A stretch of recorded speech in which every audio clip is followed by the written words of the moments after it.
उमंग के दर्शकों, आज एक लंबे अंतराल के बाद हम आपके साथ पुनः जुड़ रहे हैं। अगर देखा जाए तो हम सभी लोग आज के युग में सगुण भक्ति पर बहुत ज्यादा आश्रित। जहां देखते हैं वहीं केवल हमें बाल गोपाल कृष्ण ही नजर आते। उनसे हमारा एक जुड़ाव अपने आप में एक हमारे अस्तित्व को, हमारे जीवन की शैली को दर्शाता है कि किस प्रकार से हम कृष्ण जी के साथ जुड़े हुए हैं। और उनका बाल स्वरूप जो है वो हमें किस कदर मोहित करता है, इसका अंदाजा तो हम केवल इससे लगा सकते हैं कि जब कृष्ण जन्म आता है, जन्माष्टमी का उत्सव हम कैसे मनाते हैं। फिर उनकी छठी, उनका श्रृंगार, उनके हर कार्यकलाप से हमारा हृदय से एक जुड़ाव है। पर इतना ज्यादा हम उनके साथ किस प्रकार से जुड़े हैं, क्यों जुड़े हैं, ये शायद हमने जीवन में कभी भी सोचा नहीं। इतना मोहक स्वरूप, इतना दिल से उनके साथ जुड़ना, ये सब किसकी देन। तो यदि हम थोड़ा सा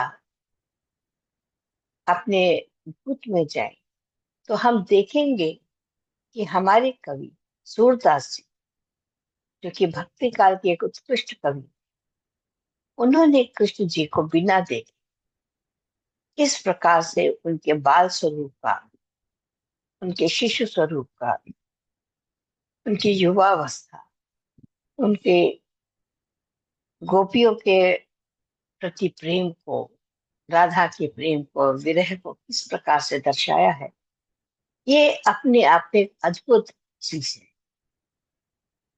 हम लोग देख करके भी अपनी इन आंखों से इतना ज्यादा उनके साथ जुड़ नहीं पाते हैं। लेकिन कहते हैं सूरदास जी तो जन्मांध थे। फिर उन्होंने किस प्रकार से इतना मोहक स्वरूप कृष्ण जी का देखा और उसको अपनी कविताओं में, अपने छंदों में, अपने पदों में किस प्रकार से उतारा है, इसका तो हम कहीं पर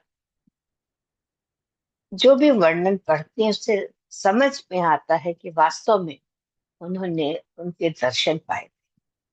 और हम इतना कुछ करने के बाद भी हम उनके उस स्वरूप के दर्शन नहीं कर पाते हैं जो वास्तव में हमें करना चाहिए।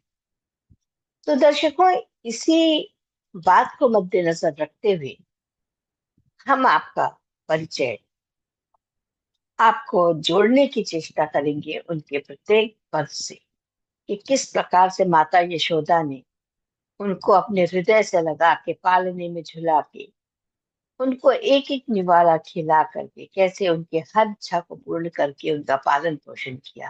कृष्ण की विभिन्न लीलाओं से आपको हम जोड़ेंगे। तो दर्शकों, आप हमारे साथ जुड़े रहिए, क्योंकि सूरदास जी को जानना अति आवश्यक है। हमारा जो कृष्ण प्रेम है वो वहीं से शुरू हो सकता है कि जब हम उनकी लीलाओं को समझेंगे। केवल उनकी मूर्ति को घर में रख लेने से या उनको सुसज्जित करके उनके प्रति अपनी आस्था दिखा के हम उनसे उस जुड़ाव को महसूस नहीं कर सकते हैं जो हमारे लिए अति आवश्यक है।